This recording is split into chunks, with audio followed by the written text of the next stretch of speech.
नमस्कार दोस्तों, आज हम भारत के इतिहास की एक बेहद महत्वपूर्ण और विवादास्पद घटना पर चर्चा करने जा रहे हैं। Emergency in India 1975-1977। 1975 में लगा ये आपातकाल सिर्फ एक राजनीतिक फैसला नहीं था, बल्कि इसने देश के लोकतंत्र, अभिव्यक्ति की स्वतंत्रता और नागरिक अधिकारों को गहराई से प्रभावित किया। आखिर ऐसा क्या हुआ कि एक लोकतांत्रिक देश में लोगों की आवाज दबा दी गई? क्या ये देश की सुरक्षा के लिए जरूरी था या सत्ता बचाने के लिए उठाया गया कदम?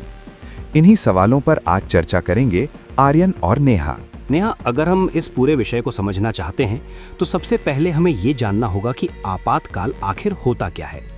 भारत के संविधान में ये एक विशेष प्रावधान है जिसके तहत जब देश की सुरक्षा, स्थिरता या शासन व्यवस्था को खतरा होता है तब सरकार असाधारण शक्तियां अपने हाथ में ले सकती है।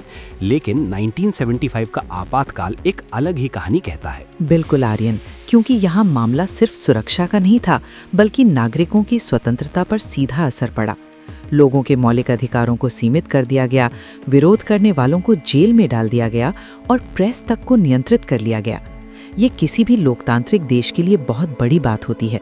यानी एक ऐसा समय जब सरकार के खिलाफ बोलना लगभग असंभव हो गया था।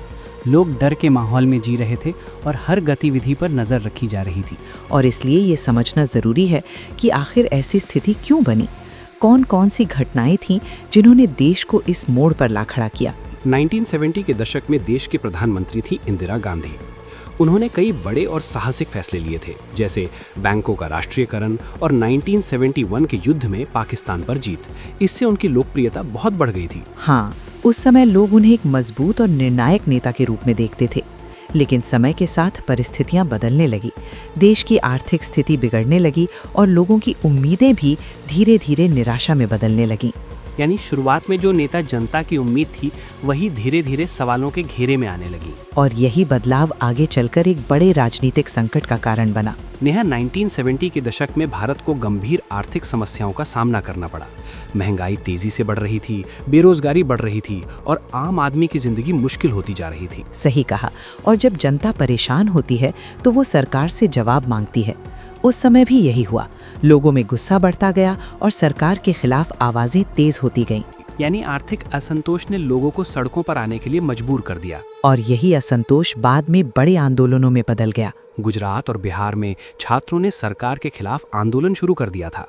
ये आंदोलन भ्रष्टाचार और महंगाई के खिलाफ थे। हाँ, और इन आंदोलनों ने धीरे धीरे पूरे देश का ध्यान खींच लिया। युवाओं की ये आवाज सरकार के लिए एक बड़ा चुनौती बन गई। यानी अब मामला सिर्फ राजनीति का नहीं था, बल्कि जनता भी खुलकर सामने आ गई थी। और यही आंदोलन आगे चलकर एक बड़े राष्ट्रीय आंदोलन में बदल गया। इस समय एक बड़ा नाम सामने आया, जयप्रकाश नारायण, जिन्हें लोग जेपी के नाम से जानते थे।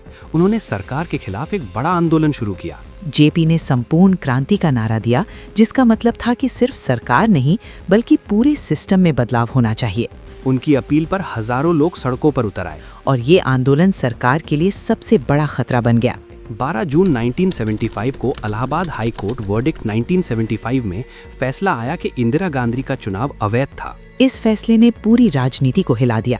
उन्हें प्रधानमंत्री पद छोड़ने का दबाव बढ़ गया। यानी सत्ता पर सीधा खतरा मंडरा रहा था। और यही वो मोड़ था जिसने स्थिति को और गंभीर बना दिया।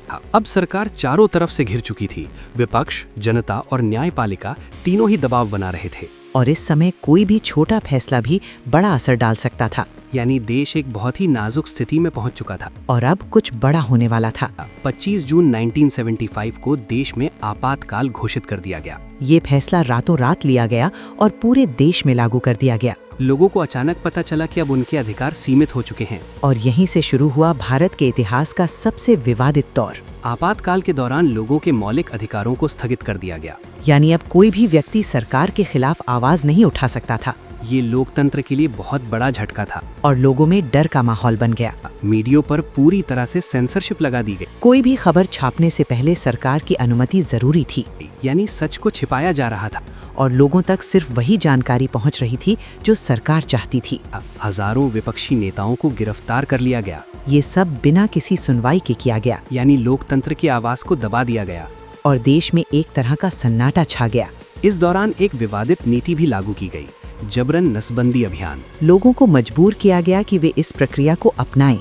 इससे जनता में और ज्यादा गुस्सा बढ़ गया और सरकार की छवि को बहुत नुकसान हुआ। धीरे धीरे जनता में असंतोष और बढ़ने लगा। लोग अंदर ही अंदर विरोध कर रहे थे, लेकिन खुलकर बोलने की हिम्मत नहीं थी। फिर भी बदलाव की उम्मीद बनी हुई थी 1977 में चुनाव कराए गए और जनता ने अपना फैसला सुनाया सरकार को हार का सामना करना पड़ा। और आपातकाल खत्म हो गया। तो नेहा, इस पूरे घटनाक्रम से हमें ये सीख मिलती है कि लोकतंत्र में शक्ति का संतुलन बहुत जरूरी है। बिल्कुल, और नागरिकों के अधिकारों की रक्षा सबसे महत्वपूर्ण होती है। अगर सत्ता का दुरुपयोग हो तो उसके परिणाम बहुत गंभीर हो सकते हैं। और इसलिए हमें इतिहास से सीख लेकर भविष्य को बेहतर बनाना चाहिए।